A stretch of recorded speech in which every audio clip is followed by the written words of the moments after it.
दोस्तों, अगर आप चाहते हैं कि बीपीएससी से ये शिक्षक बहाली हो और आप एग्ज़ाम दे करके जल्द से जल्द स्कूल में जाएं, तो आप लोग से निवेदन है कि कृपया इस वीडियो को आखिरी तक देखिएगा और मैं जो बातें कह रहा हूं उस पर अमल कीजिएगा, सोचिएगा। नहीं तो इस बीपीएससी शिक्षक बहाली का हाल वही होगा जो एसटीईटी 19 में मेरिट का हुआ था। क्योंकि मैं आज से नहीं, लगभग एक साल पहले से आप लोग को आगाह कर रहा था कि कुछ लोग हैं, कुछ दलाल हैं जो अपनी दलाली करने के लिए, अपना पेट पालने के लिए मेरिट को डुबा रहे हैं। लेकिन लोगों को ये लगा कि जो पटना में काम कर रहा है एक इंसान घर से बैठे इतनी बड़ी बात कैसे कह सकता है, और आज वही हुआ है।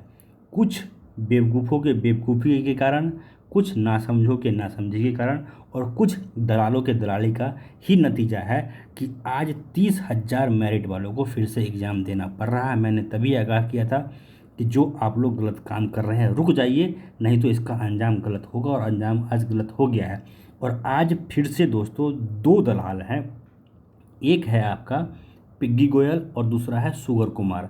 दोस्तों, ये जो पिग्गी गोयल है आपका, आप लोगों ने देखा होगा, इसका यूट्यूब पे चैनल है। कुछ पहले एनसीबी या एनसीपी के नाम से चैनल था इसका। आजकल इसने अपने चैनल का नाम कुछ चेंज कर लिया है, कोई टाइम्स करके रख लिया है। और दूसरा है ये सुगर कुमार, ये रोज़ आकर के यूट्यूब पर आलतू फालतू बातें भौंकता है। आप लोगों ने इसको ज़रूर देखा होगा। ये जो दोनों है, दोनों के बारे में मैं आपको बताऊं, दोनों अखंड बेवकूफ़ है। इन लोगों ने कभी किताब कॉपी का मुंह भी नहीं देखा है। ये वैसे प्राणी है इस समाज के जो पैदा होते ही खुरपी लेके चले गए घास काटने खेत में। कभी भी इन लोगों ने स्कूल कॉलेज का मुंह नहीं देखा है। मैं आपको इसका पूरा डिटेल दूंगा आज। आज इन बेवकूफ़ों ने क्या बेवकूफ़ी की है ये मैं आप लोग को बता रहा हूँ। और ये देखिए, ये दोनों जो दलाल है, इसमें से जो एक दलाल है पिग्गी गोयल, इसका एकमात्र उद्देश्य है, इसको दोस्तों बनना है यूट्यूबर, इसको टीचर बनना नहीं है। ये ना तो सीटेट में है, ना तो बीटेट में है, ना तो एस्टेट में है, कहीं है ही नहीं। और दूसरा जो है सुगर कुमार, इसको भी पिग्गी गोयल का हवा लग गया है। ये पहले आंदोलन करता था प्राइमरी वालों के लिए, लेकिन अब इसको भी यूट्यूबरी करना है, इसको भी बनना है यूट्यूबर। और दूसरा, ये दोनों मिलकर एक षड्यंत्र रच रहा है कि किस तरह से कोर्ट के नाम पे, कचहरी के नाम पे अभ्यर्थियों से झूठा केस करवाया जाए और झूठी मांग लेकर के सचिवालय जाया जाए, ताकि बहाली किसी तरह से फंस जाए। आज देखिए, मुझे गुस्सा इन दोनों पे इसलिए ज़्यादा है आज, क्योंकि ये दोनों बेवकूफ़ आज पहुंच गए सचिवालय। इसने अपने चैनल पे, पिग्गी कुमार ने अपने, पिग्गी गोयल इसका नाम है, ने अपने चैनल पे वो ऑडियो भी सुनाया है, आप लोगों ने देखा होगा। क्योंकि आप लोग ऐसे ही दलाल और सुअरों का वीडियो ज़्यादा देखते हैं और आप लोग को ज़्यादा पसंद भी आता है। इसमें सचिवालय जाकर के ये मांग कर रहा है कि आखिर ईडब्ल्यूएस वालों को भी 5% छूट क्यों नहीं दिया गया। अब देखिए, मैं इसलिए कह रहा हूँ कि ये वैसे प्राणी हैं जो पैदा होते ही चले गए घास काटने। कभी स्कूल ये लोग गए ही नहीं। अगर कभी ये लोग स्कूल गए होते, कभी पढ़े होते, तो इन लोगों को पता होता कि देश कैसे चलता है, संविधान कैसे चलता है, और देश को चलाने के लिए कुछ नियम कानून होता है। दोस्तों, मैं खुद एक ईडब्ल्यूएस से हूँ, और जो भी आप ईडब्ल्यूएस के अभ्यर्थी हैं, आप लोग ज़रा इस बात को समझने की कोशिश कीजिए कि जो ईडब्ल्यूएस का आरक्षण है वो एक स्पेशल तरह का आरक्षण है, और जो नॉर्मल ओबीसी एससी एसटी का आरक्षण होता है वो अलग तरह का आरक्षण होता है। जैसे मान लीजिए, जो ओबीसी का आरक्षण है उसमें 18% सीट, 18% जो है सीट, वो भी ओबीसी के लिए रिजर्व किया जा रहा है। और अलग से जो बिहार सरकार है वो 5% क्वालिफाइंग मार्क्स में भी रिजर्वेशन देती है। ऐसा प्रावधान बिहार सरकार ने कर रखा है। लेकिन इन बेवकूफ़ों को ये पता नहीं है कि जो ईडब्ल्यूएस का आरक्षण है वो अलग तरह का है। ईडब्ल्यूएस को जो आरक्षण दिया गया है उसमें सिर्फ और सिर्फ 10% सीट रिजर्व किया गया है आप लोगों के लिए। सिर्फ और सिर्फ सीट रिजर्व किया गया है, और कहीं आप लोग को छूट नहीं दिया गया है, ये भारतीय संविधान के हिसाब से। दूसरा, हर स्टेट इंडिपेंडेंट है, ईडब्ल्यूएस रिजर्वेशन को लागू करे या ना करे, इसके लिए आप उसको फोर्स नहीं कर सकते। और बिहार सरकार ने भी जो अडॉप्ट किया है ईडब्ल्यूएस को, उसमें इन लोगों ने सिर्फ और सिर्फ 10% आरक्षण देने की बात कही है। अगर इनको 5% का अलग से छूट देना होगा क्वालिफाइंग मार्क्स में, जैसा कि दूसरे राज्यों में होता है, तो इसके लिए इन लोगों को अपने संविधान में ऐसा प्रावधान करना पड़ेगा जो अभी नहीं है।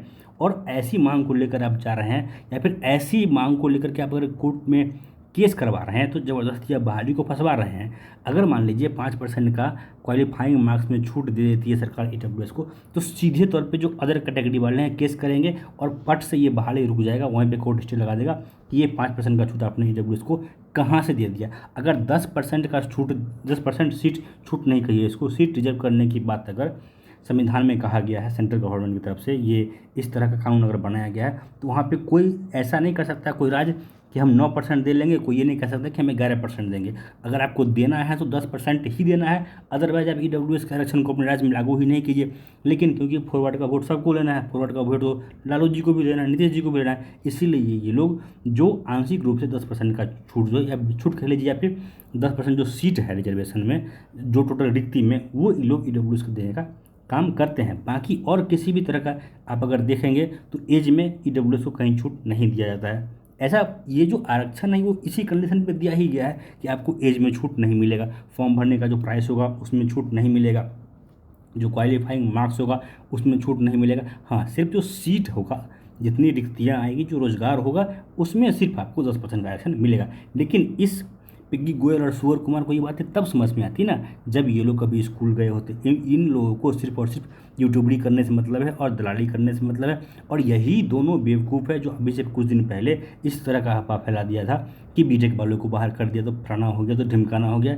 मैंने इन दोनों बेवकूफ़ को पर्सनली फ़ोन करके बहुत अच्छे तरीके से क्लास लगाया था और दोनों को समझाया था कि समझ जाओ, इस तरह का बेवकूफ़ी भरा बयान मत दिया करो। चलो माना कि तुम्हारे यूट्यूब चैनल पे तुमको लोग फॉलो करते हैं क्योंकि लोगों को आलतू फालतू बात सुनने में ही मज़ा आता है। जैसे अभी बीपीएससी एग्ज़ाम लेने वाली है तो मैक्सिमम लोग इस फिराक में बैठे हुए हैं कि किसी भी तरह से इन दलालों के चक्कर में पड़ें और हम इस बहाली को रुकवा लें। दोस्तों, ये बात कड़वी है, मैं हमेशा बात जो बोलता हूँ कड़वी बोलता हूँ, लेकिन सही बोलता हूँ। इस बात को समझिए आप लोग कि आप कौन है, इस बात को समझिए। आप एक स्टूडेंट हैं और आपके हाथ में पढ़ने के अलावा और कुछ नहीं है, आप सिर्फ और सिर्फ पढ़ाई कर सकते हैं। अगर कोई नेता आके आपसे कहता है कि आप हमारा साथ दीजिए, हम सरकार बदल देंगे, किसी की इतनी औकात नहीं है कि सरकार बदल दे। सिर्फ और सिर्फ आपका पैसा बर्बाद होगा, समय बर्बाद होगा। जिस समय अनिल दलाली करना शुरू किया मेरिट का, मैंने तब भी हर मेरिट वालों को ये बात समझाने की कोशिश की, लेकिन उस समय तो मेरिट वाले अनिल के पीछे दीवाने थे। और उस दीवानगी का ही ये आलम है कि आज आपको फिर से बीपीएससी का जो एग्ज़ाम है वो देना पड़ रहा है। जिस तरह से अनिल और उसके कुछ जो चंगू मंगू गैंग थे उनके द्वारा जिस तरह से गलत बयानी की गई, जिस तरह शिक्षा मंत्री के ऊपर अभद्र टिप्पणी किया गया, सरकार को गाली दी गई और कहीं न कहीं विपक्ष की गोद में खेला गया, उसी का परिणाम है कि आज मेरिट वालों को फिर से एग्ज़ाम देना पड़ रहा है। नहीं तो स्टार्टिंग में कहीं न कहीं जो बिहार सरकार है और उसके जो शिक्षा विभाग के मंत्री हैं थे उस समय थे विजय कुमार चौधरी, उनका पूरी तरह से सॉफ्ट कॉर्नर था मेरिट को लेकर के।